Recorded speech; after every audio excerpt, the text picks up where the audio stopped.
Que bom que você chegou a mais uma aula do nosso curso e esta é a última aula do curso de Mariologia.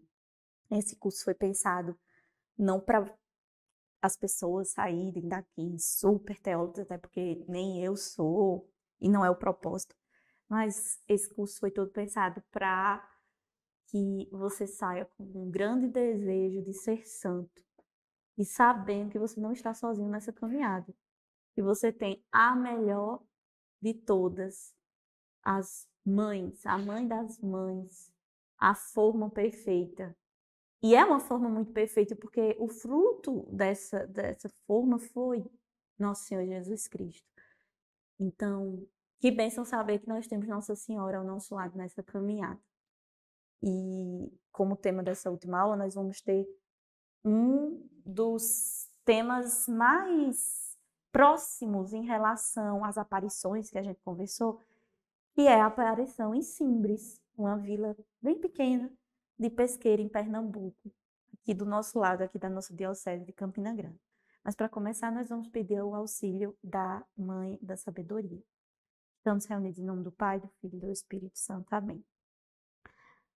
Pai nosso que estás no céu, santificado seja o vosso nome. Venha a nós o vosso reino, seja feita a vossa vontade, assim na terra como no céu. Pão nosso de cada dia nos dai hoje. Perdoai as nossas ofensas, assim como nós perdoamos a quem nos tem ofendido. E não nos deixeis cair em tentação, mas livrai-nos do mal. Amém. Ave Maria, cheia de graça, o Senhor é convosco, bendita sois vós entre as mulheres, bendito é o fruto do vosso ventre, Jesus. Santa Maria, Mãe de Deus, rogai por nós, pecadores, agora e na hora de nossa morte. Amém. Santo anjo do Senhor, meu zeloso guardador, se a ti me confio a piedade divina, sempre me rege, me guarda, me governe, me ilumine. Amém. Nossa Senhora, sede da sabedoria, rogai por nós. Estamos, permaneceremos reunidos em nome do Pai, do Filho e do Espírito Santo. Amém. Então, que alegria poder falar de uma aparição que aconteceu em um lugar não tão distante, né? Eu mesmo já visitei, já fui a Simbres e sou muito feliz em saber que a devoção ela foi crescendo de uma forma que hoje existem formas bem mais acessíveis de você peregrinar até lá. Eu vou contar, abrir um parêntese, o pessoal aqui nos bastidores já está rindo, porque eu vou contar a minha experiência. Não é uma experiência, não foi assim tão bom a peregrinação como um todo, porque aconteceram muitas intempéries no caminho. Mas até porque quando eu fui, não tinha tanta gente peregrinando para lá. Ainda era um lugar mais desconhecido, ainda estava muito inicial o processo ali de reconhecimento. Então, a igreja estava bem perto já de ter o reconhecimento. Eu acho que já tinha tido reconhecimento episcopal, mas as pessoas ainda não estavam se organizando tanto em caravanas, em peregrinações para lá. Então, fui eu com uma amiga minha sozinha. Aí você já tira que a situação era um pouco diferente do que você ir em peregrinação. Vou contar, fiquem até o final da aula para vocês escutarem essa aventura. Então, assim, mas hoje você encontra até aqui na Diocese de Campina Grande vários grupos que conseguem se organizar e ir para lá. Até na minha comunidade tem um, na comunidade São Pio X, mas graças ao bom Deus e à Nossa Senhora, os padres hoje se organizam, né? Os grupos, as pastorais, e até as pessoas vão mesmo, né? Se organizam em carros, né? E caminham até lá. Então, esse é um primeiro ponto. O que eu vou conversar aqui, você depois vai poder vivenciar. Se você é daqui da Diocese, né, de Campina Grande, é bem possível que você possa ir lá e observar o que eu vou contar aqui, né? É interessante também destacar que nós temos hoje, no dia que eu estou gravando essa aula, o processo de beatificação, canonização e reconhecimento da irmã Adélia também. Então, no dia que eu estou gravando essa aula, a gente tem tanto o reconhecimento da igreja de que ocorreu algo sobrenatural naquele lugar, então não foi falso, esse é o reconhecimento que a gente tem. A aparição em si ainda está em investigação, mas a igreja já reconhece que existiu algo de sobrenatural lá.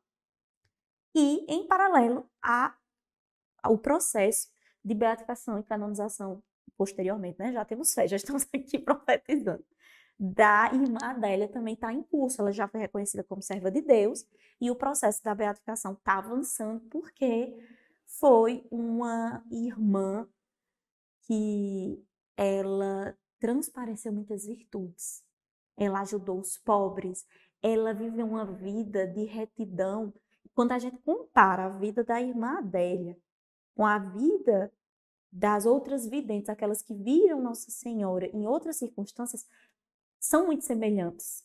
A gente lembra muito de Santa Bernadette, de Santa Catarina Labouré.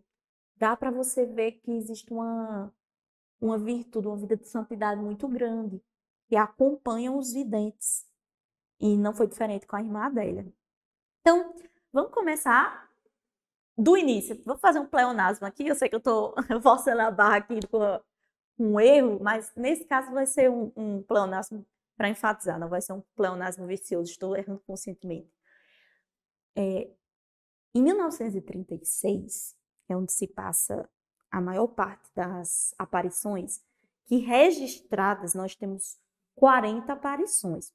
Porém, não tem como saber com exatidão a quantidade, porque Nossa Senhora continuou aparecendo de forma separada, depois tanto para a irmã Adélia, como para Maria da Conceição, que foi leiga.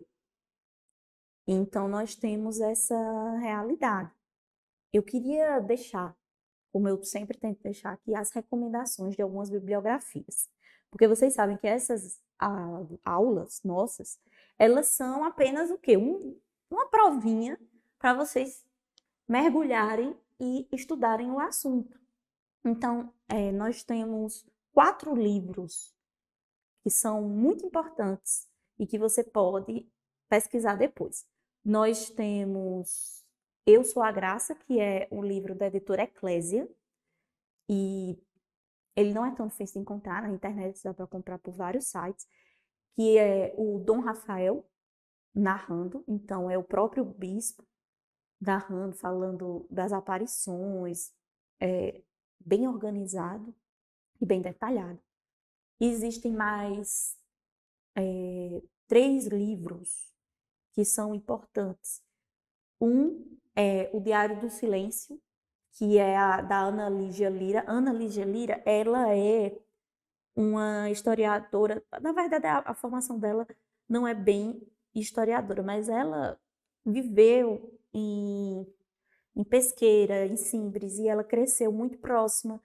E ela foi uma pessoa, ela é uma pessoa que continua acompanhando os processos de beatificação e de reconhecimento e foi atuando como alguém que foi documentando essa história. E isso frutificou em mais 2 livros. Eu falei no começo que eram 4 livros, né? Mas são só 3. Que é o Eu Sou a Graça, que é o do Dom Rafael, e os 2 livros da Ana Lígia, é o que eu vou falar agora. Então, são 3 livros que formam a base dessa aula. E se você quiser, lá e não estou com tempo de ler, tem o podcast em que ela participou, falando sobre as aparições e os livros, no Santo Flow Podcast. Ela foi falar com o Guto Azevedo, e aí você vai ter um mix desses 2 livros dela que eu vou citar agora. Um é o Diário do Silêncio, que é contando o coração das aparições, falando como Nossa Senhora denunciou o comunismo, que é uma das partes principais das aparições. Então, é incrível como Nossa Senhora ela vem e ela fala sempre as mesmas coisas de uma forma contundente. Veja, Nossa Senhora de Fátima também denunciou o comunismo. Quando Nossa Senhora, lá na França, ela aparece para Santa Catarina Labouré, Nossa Senhora das Graças, ela fala sobre a revolução que ia acontecer, que a gente sabe de fraternidade, igualdade, liberdade não tinha coisíssima nenhuma. Nós temos, inclusive, recentemente canonizadas como mártires, reconhecidas como mártires e, portanto, canonizadas, as 17 carmelitas de Copenhague, de Copenhague não, da França, troquei as palavras, que morreram decapitadas. E existem 2 livros, eu já citei esses 2 livros aqui do curso, que são literários, mas eles são baseados em fatos reais. Que é O Diálogo das Carmelitas, que é o meu preferido, é um dos livros preferidos da minha vida, que é um livro organizado em falas. Então, é como se você estivesse vendo, de fato, toda a situação, os padres, as freiras, os religiosos, os bispos que foram mortos na Revolução Francesa. E tem a versão em prosa, pela Cleofas, a editora do professor Felipe Aquino, fez uma parceria, se não me engano, com a Cultura de Livros e editou em prosa, que é a última ao Cadafalso, que é a versão em prosa. A última ao Cadafalso é a última à guilhotina, né, que também é chamado Cadafalso. Então, o Papa Francisco acabou de canonizar, faz poucos meses, que ele canonizou. Então, por que eu estou falando de todo esse contexto histórico? Porque quando Nossa Senhora apareceu, em 1936, aqui em Pernambuco, perto de nós, na cidade de Pesqueira, na vilazinha de Simbres, estava acontecendo, paralelamente, a Guerra Civil Espanhola. Em 1936, quem estava sofrendo perseguição e quase foi assassinado por ser padre, não podia andar de batina, porque os religiosos eram perseguidos e mortos? São José Maria Escrivá. Então, uma das melhores formas, se você quer estudar história mundial, e quando eu vou ensinar os meus alunos, principalmente os adolescentes, às vezes a mãe está lá em apuros, não sei que você é professora de português, mas dá ajuda aqui na prova de geografia e de história. Eu sempre parto da história eclesiástica para a história mundial, porque é a melhor forma da gente que é católico estudar história. Você estudar a Revolução Francesa através dos olhos da fé católica, você vai descobrir a verdade, e não que os livros, e não que o professor lá de história, às vezes, que bebeu nas fontes marxistas, falou, porque lá eles escondem a matança de padres, freiras religiosos, o confisco de bem da Igreja Católica. Para vocês terem uma ideia, durante a Revolução Francesa, a Ordem das Damas, a Congregação das Damas, da Instrução Cristã, foi dissolvida.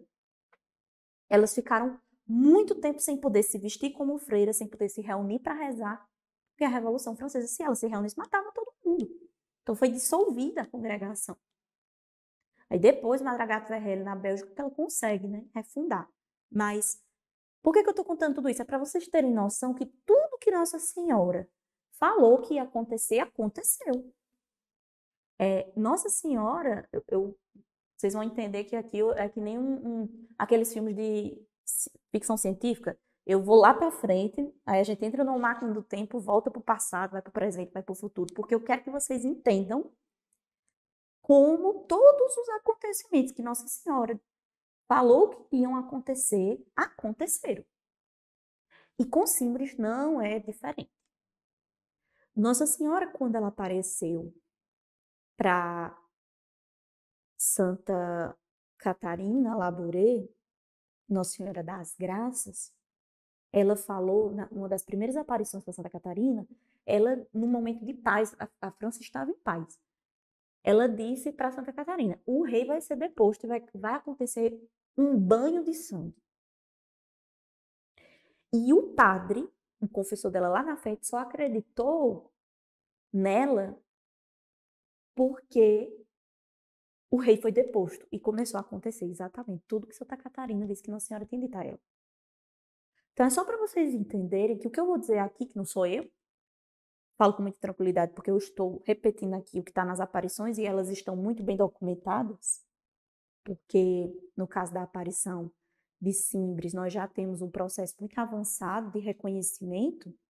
Então, o que eu vou falar aqui está registrado no diário do inquisidor, o inquisidor que acompanhou o processo de reconhecimento e de que foi analisar se as aparições eram verdadeiras ou não, se eram demoníacas ou não, se era histeria da cabeça das meninas ou não, foi o padre Keller, um padre alemão, extremamente culto, douto, ele falava 5 idiomas.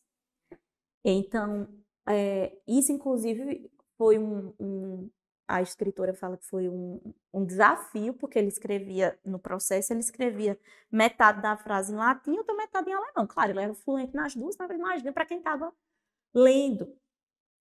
E existem as anotações do Padre Keller nesse livro, que é O Inquisidor de Simbres. Gente, também um livro fácil de encontrar, são livros baratos. Então, a base dessa aula tá Eu Sou a Graça, As Aparições de Simbres, que é da editora Eclésia, que é do Dom Rafael, é bispo.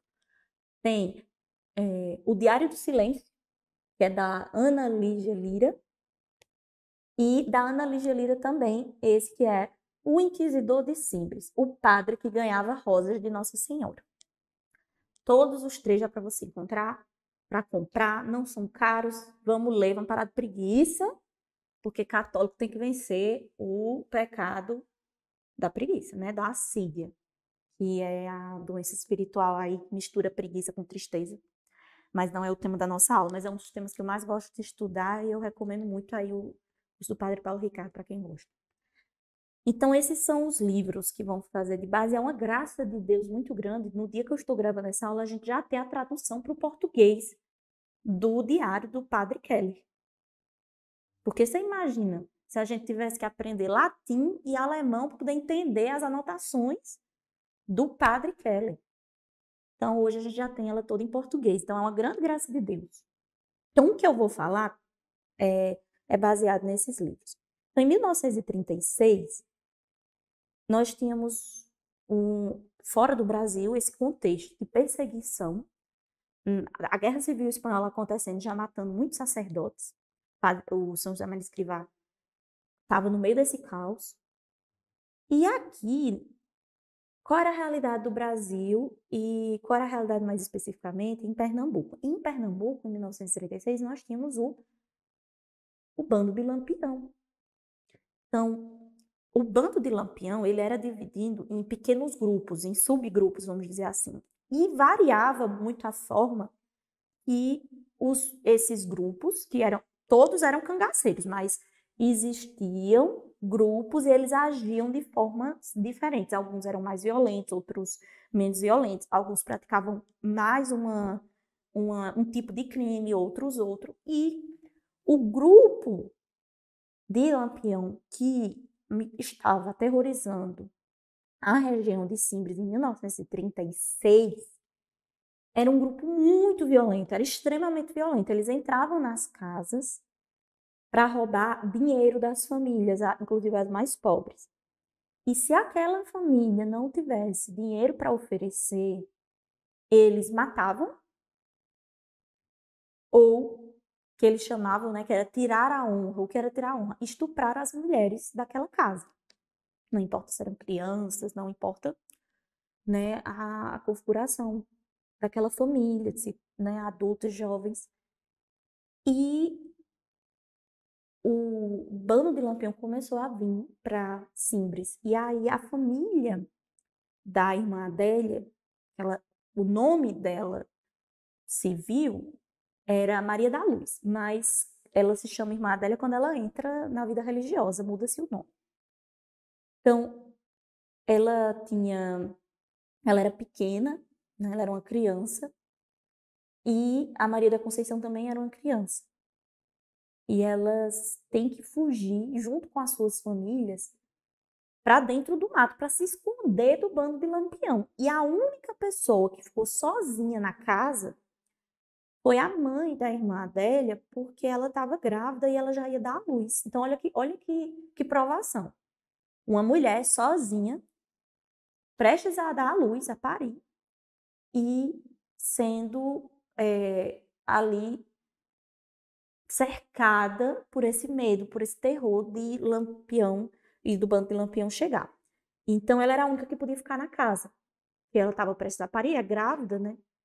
E aí, o que é que aconteceu? Ela deu à luz sozinha, mas no meio dessa situação toda, um parto muito difícil, o bebê nasceu muito fraquinho. E ela viu que o bebê ia morrer. Então, ela falou para o bebê, já que você vai para o céu, diga a Nossa Senhora que nós estamos sofrendo muito. E foi o que aconteceu, ele morreu. E muito provavelmente, né, a igreja entrega a misericórdia, está no catecismo que a igreja entrega a misericórdia dos bebês, né, que nascem nessas circunstâncias, né, ou que nascem mortos. E, de fato, né, no meio dessa perseguição, ficava o pai e irmã Adélia, os irmãos e também a família da Maria da Conceição no meio do mato, escondidos, com medo dessa situação, porque eles eram muito pobres, eles não tinham dinheiro nenhum, então se o bando Lampião pegassem as meninas iam ser estupradas e mortas. Então, eles, elas ficaram um bom tempo, meses e meses, dentro do mato. Gente, minha família é do sítio. Gente, dentro do mato. Pensa numa região de semiárido, seco. Era muito sofrimento. E aí, mas olha a devoção do povo, a devoção daquelas pessoas. No meio do mato, irmã Adélia e Maria Conceição, elas pegaram uma cabaça, cortaram e elas fizeram como um altarzinho para Nossa Senhora, porque era o mês de maio, e elas disseram, mesmo aqui, mesmo nessa circunstância, o pai, né, a mãe, no caso a mãe não, que a mãe estava lá na casa, né, mas a gente não vai deixar de fazer o maio, né, que a gente chama aqui. O maio é o quê? Lá no Cariri também ainda faz, né? Um mês de honrar a Nossa Senhora, faz novena, canta as músicas à Nossa Senhora. E aí elas fizeram com essa cabaça um altarzinho à Nossa Senhora, cobriram com tecido, com chita, né? Rasgaram um pedaço do vestido, cobriram e fizeram um altarzinho para Nossa Senhora, coisa mais linda. E continuaram a oração, né? Rezando o terço e pedindo a Nossa Senhora. Então, eu tenho certeza que aquilo comoveu Nossa Senhora, né? Eu tenho certeza, uma mãe vendo aquela situação toda, com um pedido de outra mãe que tinha acabado de perder o filho.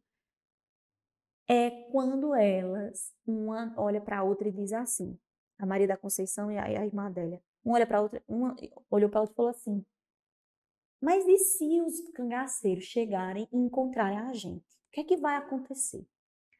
E aí é quando uma delas responde, isso não vai acontecer, porque Nossa Senhora não vai deixar.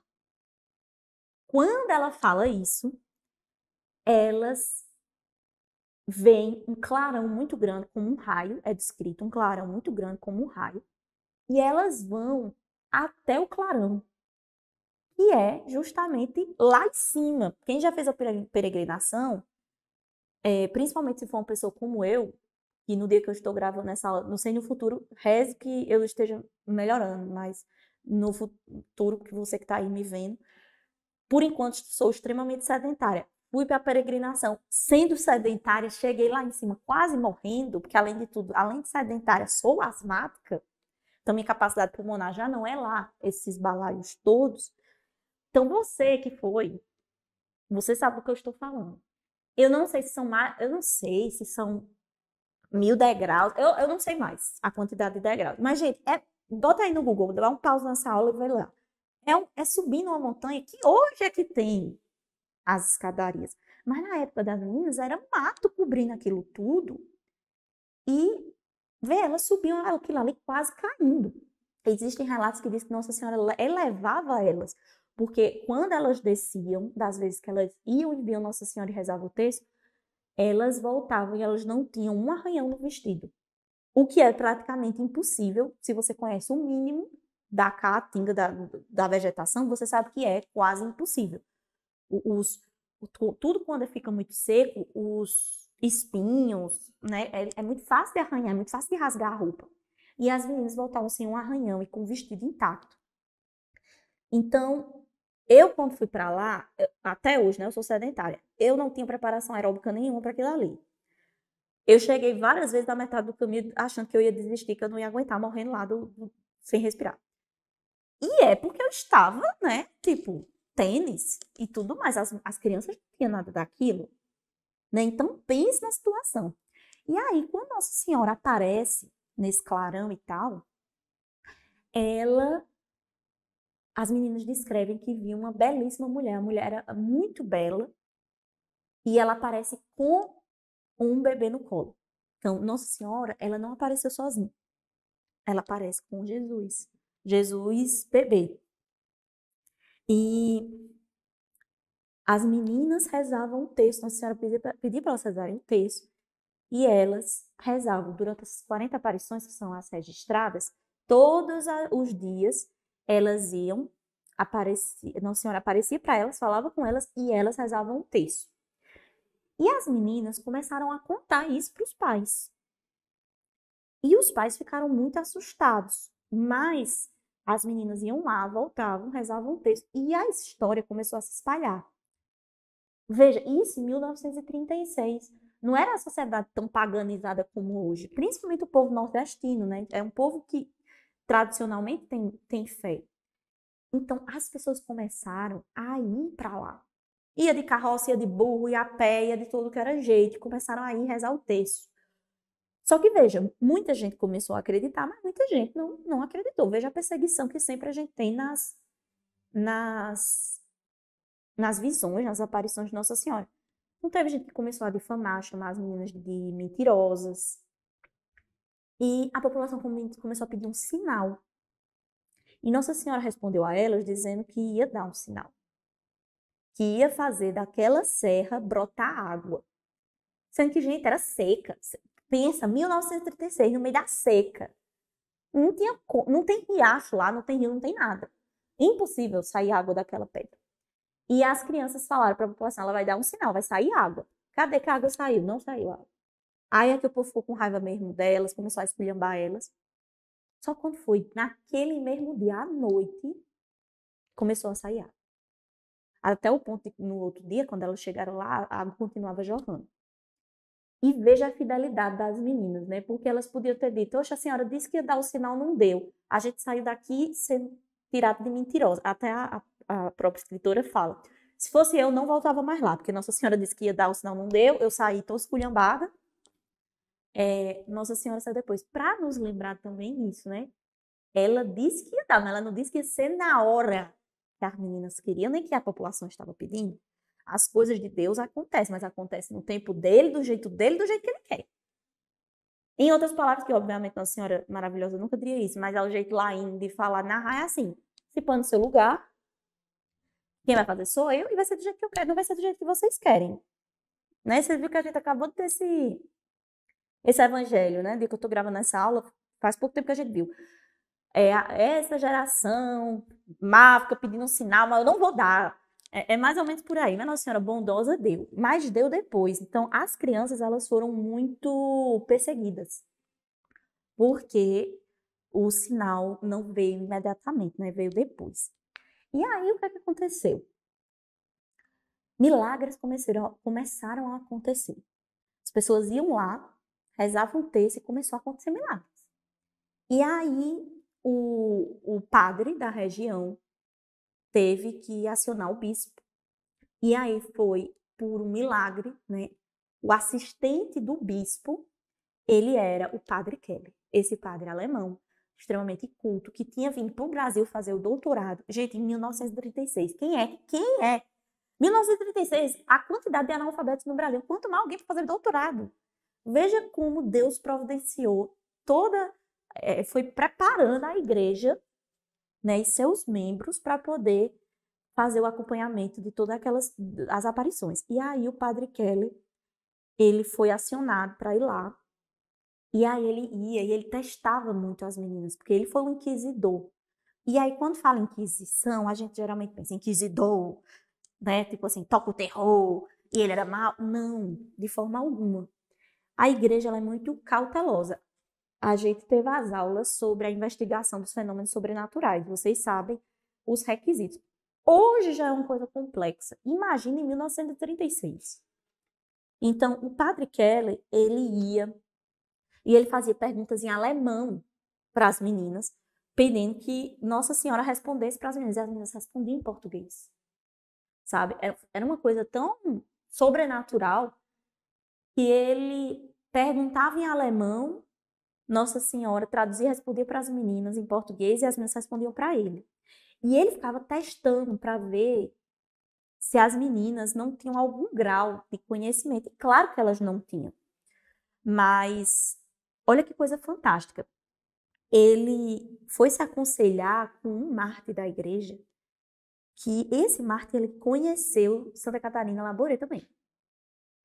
E Não, o secretariado não abalou ele, não. Esse mesmo Martin que aconselhou o padre Keller, ele aconselhou e acompanhou e chegou a conhecer Santa Bernadette Soubirous, da França, né? Então, ele falou assim para o padre, ele foi se aconselhar, né? Que o padre Keller, ele chegava para as meninas, para Maria da Conceição, que virou leiga, não foi, ela não seguiu a carreira, né, gente, a vocação, perdão. Ela não seguiu a vocação religiosa, mas a irmã Adélia seguiu. Foram cerca de 50 anos servindo a Deus de uma forma muito discreta, de uma forma muito piedosa, trabalhando com os pobres, e ela ficou num silêncio total sobre as aparições. Ela só veio falar das aparições quando a igreja permitiu e pediu. Olha a obediência, uma vida inteira de discrição, de silêncio, de sofrimento. Porque as pessoas queriam ir até a irmã para saber coisas da vida, porque as pessoas acham que a vidente, a pessoa que viu Nossa Senhora, elas têm todas as respostas. Se a pessoa vai morrer, se não vai, se a pessoa vai ser curada, não. E não é assim. Se você for ler sobre as aparições e sobre as videntes, não é assim em geral. Olha, para vocês terem ideia, teve vidente de Nossa Senhora e ficou a própria Bernadette Soubirous, né? Ela ficou anos e anos sem poder falar sobre a aparição, que tinha sido ela que tinha visto. A Santa Catarina Laboré também. Então, não é da vidente, quando ela é uma pessoa muito virtuosa, fazer estardalhaço sobre a visão, até porque isso vem com muitas perseguições e com muitos sofrimentos.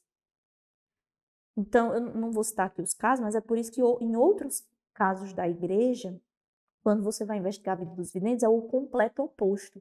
São pessoas muito espalhafatosas, são pessoas que começam a ganhar dinheiro em cima das visões. Então, assim, vocês pesquisam aí, vocês vão descobrir. Então, são situações muito complicadas. E não é o caso. Em Simbres começou a acontecer o oposto. Milagres, pela intercessão, né, de Nossa Senhora da Aparição de Simbres, no lugar, as pessoas que iam lá eram curadas. Isso foi tomando uma proporção grande. Então, o padre Keller, ele fazia alguns testes com as meninas. Então, ele, por exemplo, ele perguntava em alemão. Ele perguntava em alemão. O meu irmão está na guerra. Veja que a gente está num período ali de saída no meio ali de Primeira Guerra Mundial. E ele perguntava em alemão para Nossa Senhora, né, para as meninas responderem. Meu irmão está vivo? Ele vai voltar da guerra? Ele está bem? Aí as meninas respondiam em português para ele. Nossa Senhora está dizendo que seu irmão está bem e vai voltar da guerra. Aí ele olhava para as meninas e dizia, mas não foi isso que eu perguntei. Mentira, tinha sido isso que ele perguntou, mas era para testar. Eu perguntei se a cor desse objeto aqui. Pergunta ela de novo, que cor é esse objeto aqui?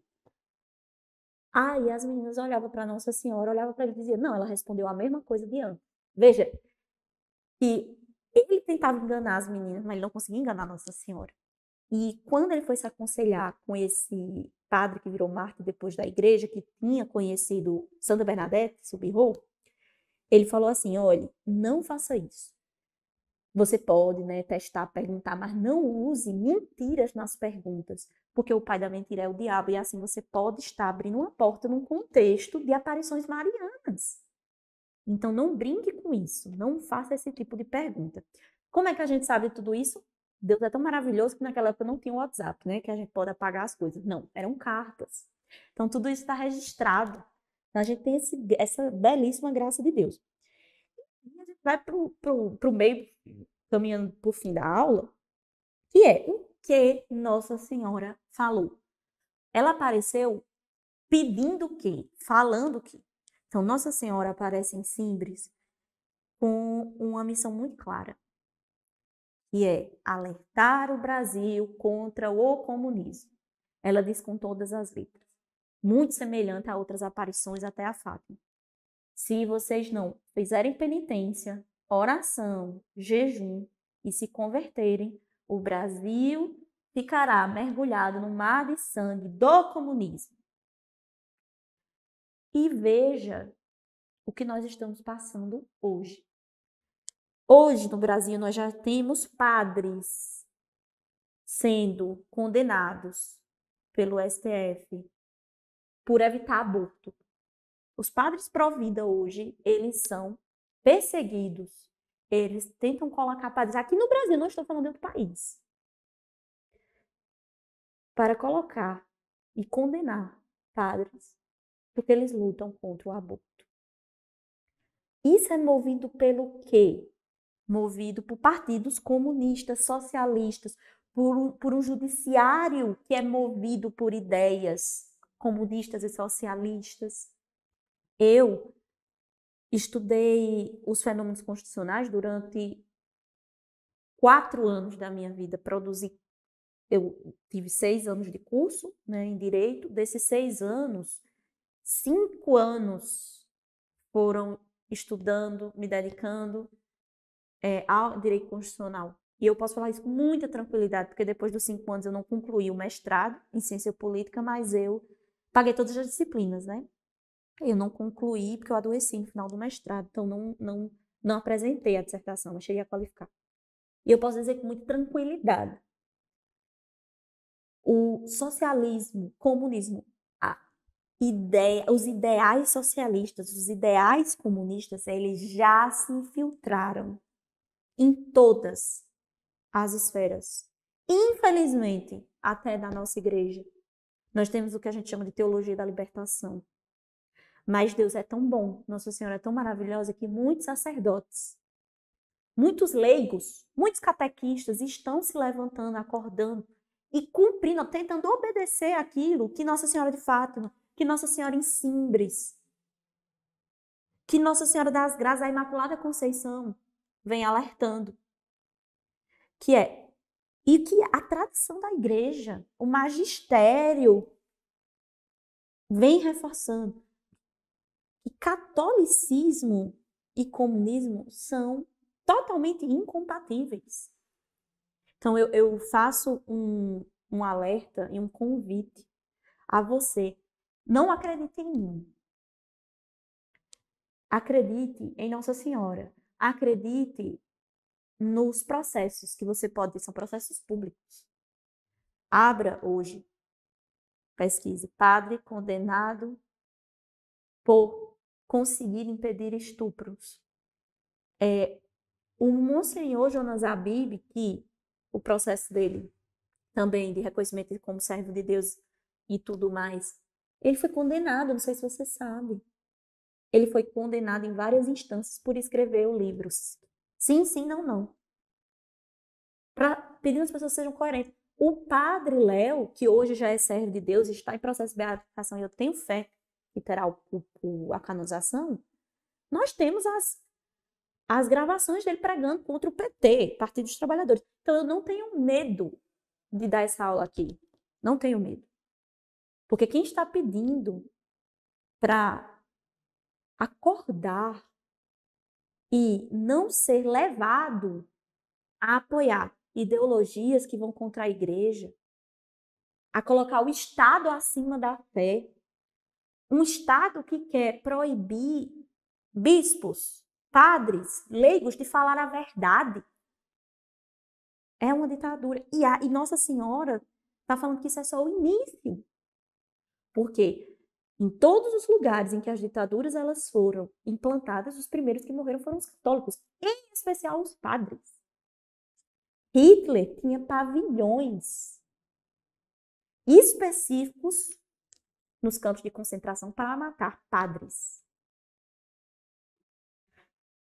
A Revolução Francesa confiscava, como eu falei, um dos primeiros lugares, uma das primeiras pessoas que foram guilhotinadas foram as freiras, foram os sacerdotes.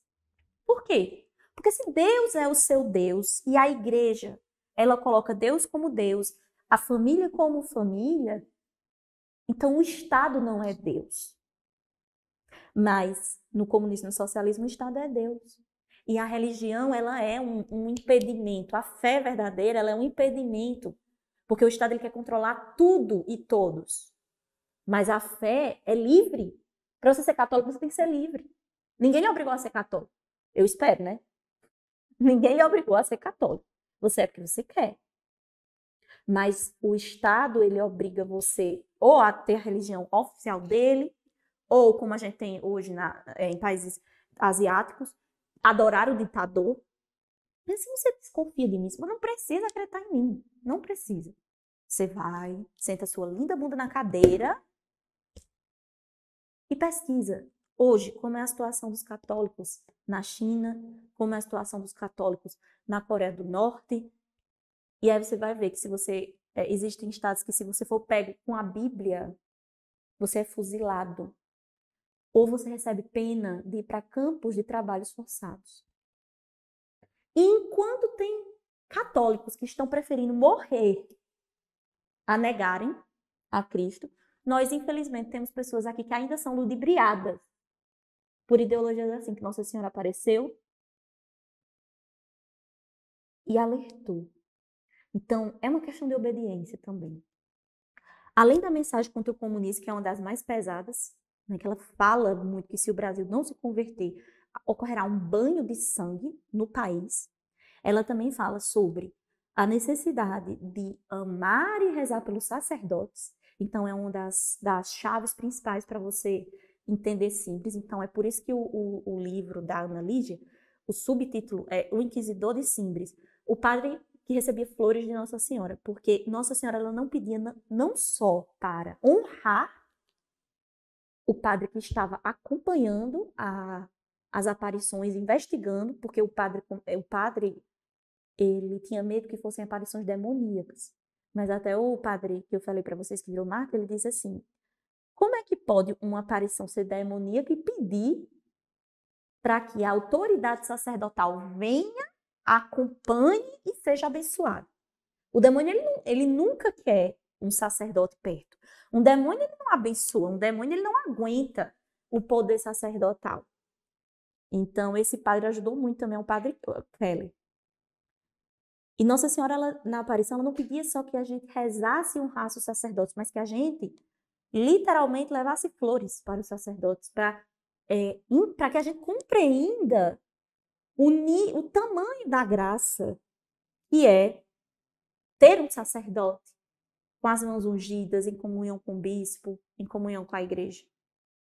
Então, a vida do sacerdote é uma alma completamente diferente. É uma vida, vai ser pesado o que eu vou dizer, mas se você for ler Santa Teresinha, se você for ver Nossa Senhora em Simples falando, são almas seletas, são almas escolhidas, elas são almas mais especiais. Eu tô aqui gravando no seminário, né? Tô aqui falando aqui nos bastidores, tem os seminaristas. E os padres, né, e o bispo, são almas, né, se realmente tem a vocação, né, são almas escolhidas, são almas prediletas de Deus. Você vai falar que entre eu e um padre, a alma predileta não é do padre, mas é claro que ele largou tudo.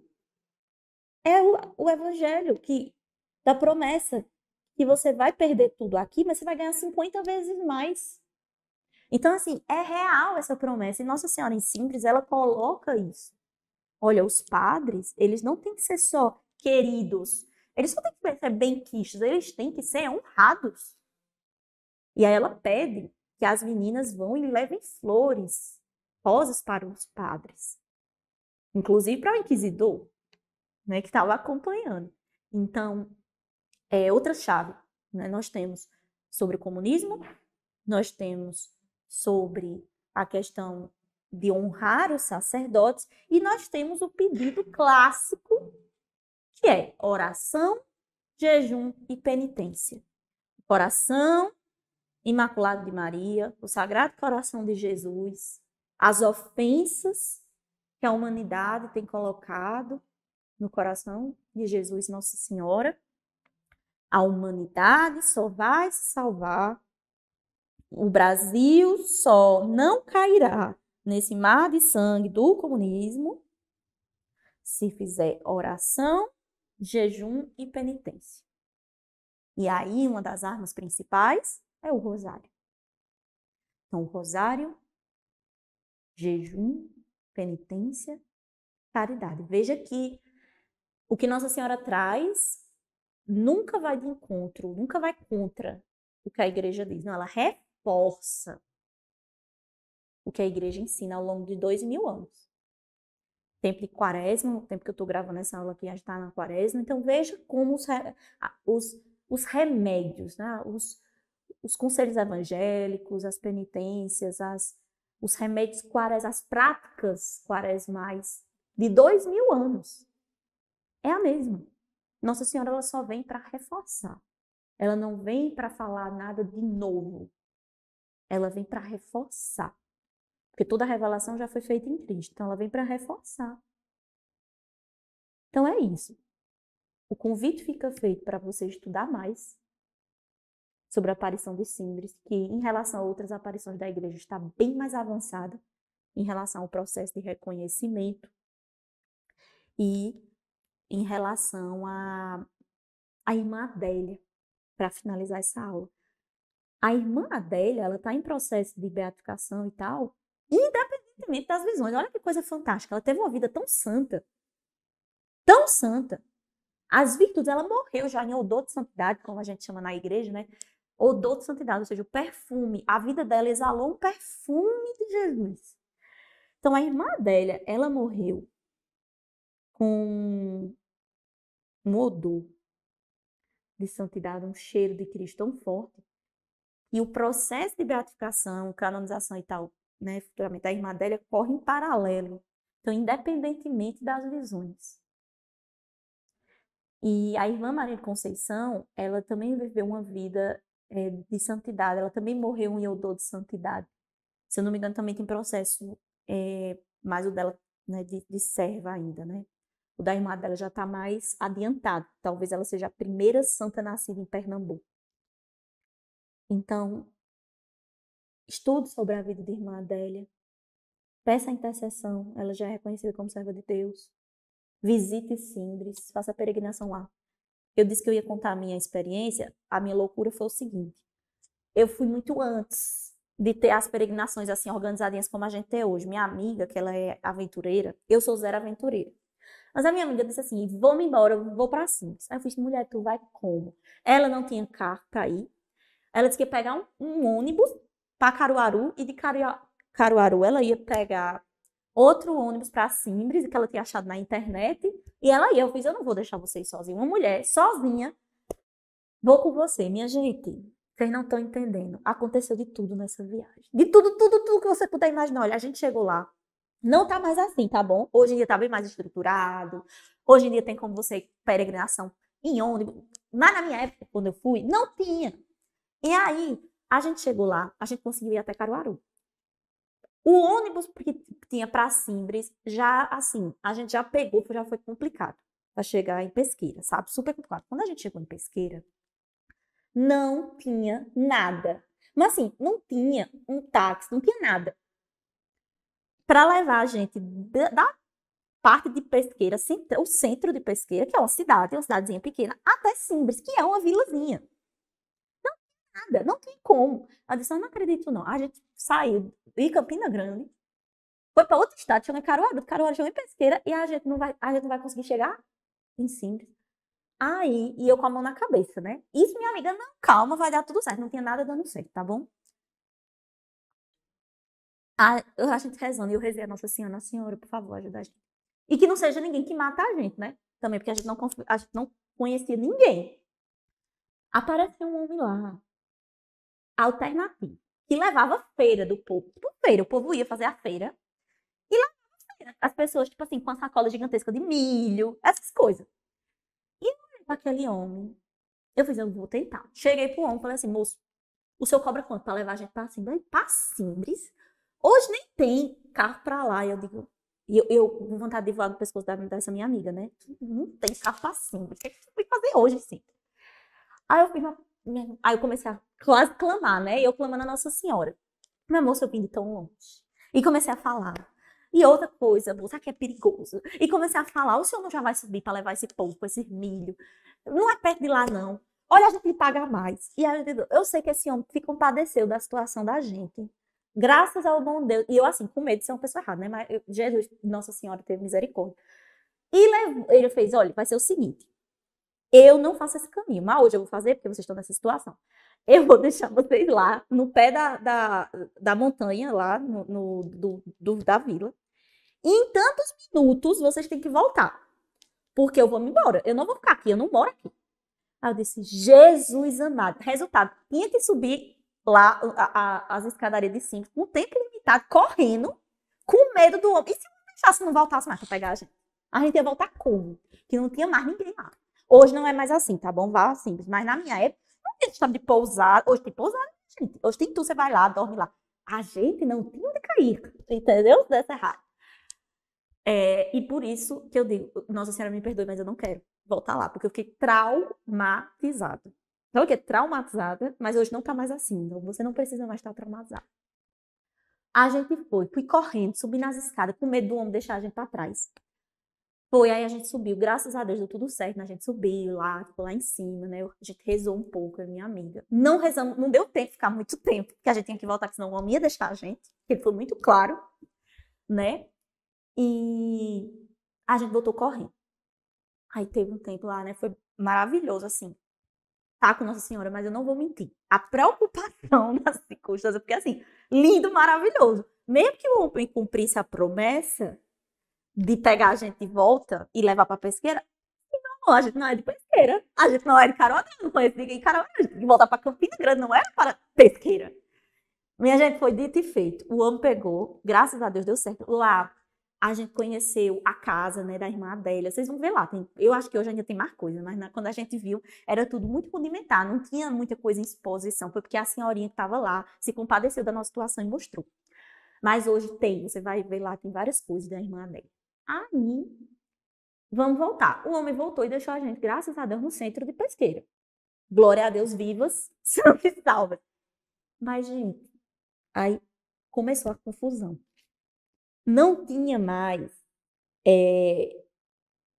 não tinha mais ônibus de Pesqueira não tinha ônibus mais de Pesqueira para lá para rodoviária de Caruaru. E como é que a gente ia? A gente tinha que ir pelo menos para Caruaru para poder pegar algum transporte para voltar para Campina Grande, porque não tinha transporte. Porque a minha amiga viu isso? Não viu. Ela simplesmente se preocupou e nem tanto, né? Porque vocês viram que deu tudo errado. Com a ida e com a volta, eu pirando. Mas Nossa Senhora não deixou, né? A gente conseguiu um outro transporte alternativo também. E a gente conseguiu ir até Caruaru. Não tinha mais nenhum ônibus, nada. Não tinha mais ônibus, não tinha alternativo, nada de Caruaru para Campina Grande. Tipo assim, a gente chegou, já tem todos indo embora. Com todo respeito, se você é de Caruaru, tá me ouvindo. Precisa arrumar essa rodoviária, tava péssima, a rodoviária foi péssima. E a minha amiga lá, super tranquila. Qualquer coisa a gente arranja um lugar para dormir aqui, vai numa pousada. Que pousada, que hotel, esse lugar não vou confiável. Eu não tenho nenhuma faca aqui para me defender, porque eu sou dessas. Aí, no final, eu consegui baixar um outro aplicativo e consegui achar um motorista. Eu disse, olha, o senhor cobra quanto para ir daqui até Campina Grande? Eu conheci a pessoa? Não. Foi Nossa Senhora que teve a misericórdia da gente. Aí ele fez, rapaz, eu cobro tanto, eu faço por tanto, levar vocês até Campina Grande. Eu fiz isso, porque não sei quem é, mas vamos lá, a gente paga e vai rezar. Pega uma faca, não sei o que é que a gente faz. Vamos rezar e vamos lá. Ela tranquilíssima, a pessoa chegou, ela foi no banco da frente, eu fui no banco de trás, assim, preparada para dar um mate, e ela conversando com a pessoa. É isso, gente. Chegamos sãs e salvas em Campina Grande. Eu traumatizada. Graças a Deus deu tudo certo, tá? A gente chegou em casa, Nossa Senhora, o anjo da guarda, todo mundo trabalhou e deu tudo certo. Mas eu nunca mais não quero voltar pra cima, porque foi muito traumatizante pra mim. E sou uma pessoa muito, assim, tudo tem que estar muito certinho. Mas se você é uma pessoa, mas hoje você não precisa ter nenhuma dessas preocupações, tá? Então foi isso que aconteceu comigo. Então eu falei, Nossa Senhora, muito obrigada por tudo. Mas eu não volto mais aqui, tá bom? Eu vou rezar, eu vou ler, eu vou estudar, mas eu não volto mais. Foi muito traumatizante, eu passei muito medo, assim. Porque eu sou uma pessoa muito, assim. Já minha amiga, eu quero voltar, foi maravilhoso. Ela vai na aula com uma outra história, entendeu? Mas hoje você não precisa passar por esse estresse. Então fica aí, tá? Pra vocês. E, gente, um cheiro pra vocês, um abraço. Foi a minha última aula. Espero assim, né? Não sei se o bispo gostou ou não gostou, porque eu sou uma pessoa muito sincera, falo as coisas muito na lata. Mas estou à disposição sempre da diocese. sou desta diocese, né? Tanto enquanto pessoa, né, enquanto comunidade, tudo, sempre estou à disposição. E foi uma alegria, mesmo assim, né, com a telinha, estar aqui com vocês. Que Deus Nossa Senhora ilumine e rezo por vocês, peço que vocês também rezem por mim. Então vamos finalizar coração, né, saudando a rainha, essa que pode, né, ela apareceu no mundo todo, mas é a mesma Nossa Senhora, ela que é a sede da sabedoria. Salve, Rainha, Mãe de Misericórdia, vida, doçura e esperança, nossa salve. A vós bradamos, os degredados filhos de Eva, a vós suspiramos, gemendo e chorando nesse vale de lágrimas. Pois, advogada nossa, esses vossos olhos misericordiosos a nós volvei, depois deste desterro, mostrai-nos Jesus. Bendito o fruto do vosso ventre, ó clemente, ó piedosa, ó doce sempre Virgem Maria. Rogai por nós, Santa Mãe de Deus, para que sejamos dignos das promessas de Cristo. Amém. Sede da sabedoria, rogai por nós. Permaneceremos sempre unidos em nome do Pai, do Filho e do Espírito Santo. Amém.